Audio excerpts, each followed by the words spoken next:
Hello everybody, this is Manu and welcome to another Eternal News episode. This one is slightly delayed due to some technical mishaps, but no worries, I'll talk about the latest Nightfall reveal spoiler dump right after this one in the next Eternal News episode, so don't go anywhere. Alright, let's talk about these first. First off, we got Jump Geek, which is basically Levitate that gives a unit +1/+1. This turn instead of letting you draw a card. The +1/+1 is like kind of low impact, like it might just not do enough in terms of combat to like let you win a relevant amount of combat matchups that you otherwise wouldn't, while still providing you the evasion utility of giving a unit flying, which will be nice with the new 4-drop Yeti legendary that lets you get a snowman every time he hits the enemy player. But we'll see, maybe a small number of these might turn out better than Levitate and might make it in the deck, in a Yeti tribal aggro deck as a way to help infiltrate Yetis. But I remain skeptical because the card is basically worse than Pummel, and Pummel is already not very good, as we all know. Okay, next off we have a new rare, Ask for Directions. It costs 2, requires a single time, and all it basically does is Scout. Scout is, as we learned, the new keyword for looking at the top card of your deck and then putting it back on top or the bottom of your deck. And it has an additional text that says when you attack with 2 or more explorers, you can return Ask for Directions from your void to your hand. There are some okay synergies with discarding this, like Blind Storyteller or Herald Song, for example, to generate some real card advantage, especially without having to pay the steep cost of 2 power every time.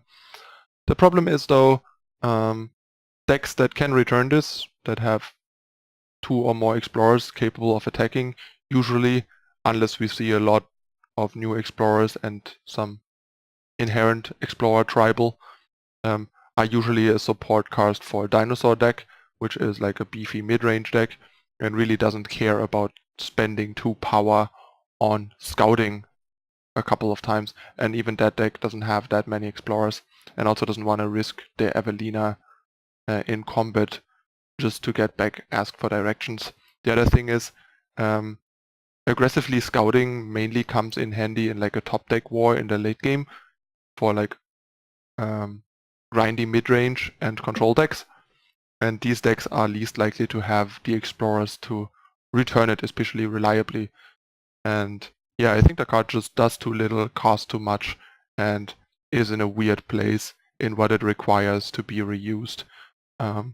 To make any sense, this honestly looks like a fairly obvious crap rare to me from the new set, but maybe I'll eat my words and the card turns out decent, but I doubt it. I think it should either do more or be cheaper or both, and even then it would not be great. It would be like decent maybe. Right now it's just terrible, I think. Next we have Yeti Sage. This is actually kind of interesting. It's basically effectively a 2/1 for 2 that is a Yeti, which is an upside, and that benefits disproportionately well from weapons and combat tricks and pump from, say, Womp. Like Womp turns this into effectively a 4/2, which is actually quite good for a 2-drop. Have to keep in mind though that it's pretty fragile and that there's other potential 2-drops, like this seems potentially worse than, say, I think, is it Yeti Snow Trucker? The 2/2 for 2 that has Relentless and deals 1 damage to the enemy player when it attacks. The Entomb is a bit weird because Trail Stories is something that usually doesn't make that much sense in an aggressive Yeti tribal deck because there's very few spells. But there's one thing that I can see that the Trail Stories actually does, is that it finally would allow to make the 4 Obliterate in a 25 power aggro deck reasonable and sensible by providing the trail stories to make Obliterate castable more often, because often these 25 power decks will get stuck at 3 or 4 power and never see the 5th power for the Obliterate before it's too late.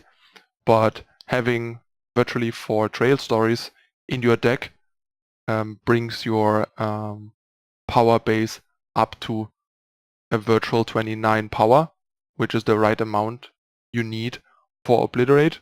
It's slightly worse, of course, than 29 power if you draw multiple Obliterates, but a deck like this basically only needs the 5th power for Obliterate and nothing else, so the 5th power being a one-shot use only matters when you draw multiple Obliterates, and otherwise it's basically just as good. So this can actually like make a Skycrack Yeti tribal aggro deck, like a medium-sized aggro deck, topping off with 4 Obliterates and only 25 or 26 power. Very reasonable, unlike before where people just crammed in like 4 Obliterates and even more 5-drops into 25 power decks, and sitting there with 4 power and a bunch of 5-cost cards in their hand a lot of the time. But yeah, this is might be an interesting role player, might be falling just short of making it. Heavily depends, I think, on how good Yeti's gonna be, and possibly also if other decks are interested enough in this as a complementary 2-drop between Warcries and combat tricks and weapons. I mean, this being targeted by a rapid shot is also pretty nice. Being able to deal 10 to the opponent if unblocked has its upsides. Like, this could even be interesting in like a Stone Scar deck win style aggro deck. We had a similar card in Magic, like a 1/1 double strike for 2 in old zoo decks, and these zoo decks were actually quite potent, quite powerful, partially on the back of some quick double strike finishes when the opponent had no answer, no blocker, and you just deal them like 10 with your combat trick, with your rapid shot and stuff. And also being a decent Warcry and relic and weapon target. This is sort of basically a more appealing version of Sensari Brigand, given that it's true double damage, also making it trade with a Titan if it has a scepter on it, for example, compared to, say, Brigand, which only deals the double damage to your opponent.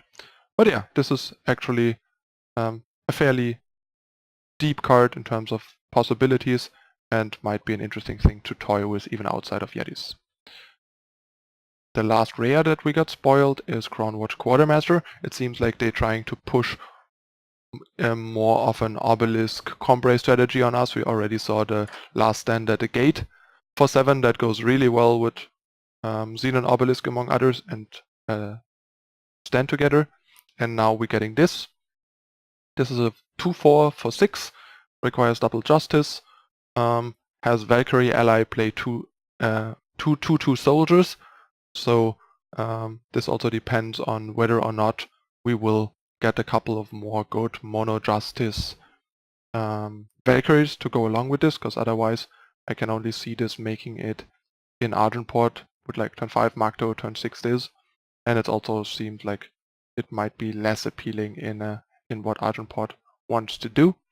And last but not least, it has an ability, pay 6 and exhaust, Crownwatch Quartermaster, and then give another unit +1/+1 for each of your units, and not this turn, permanently.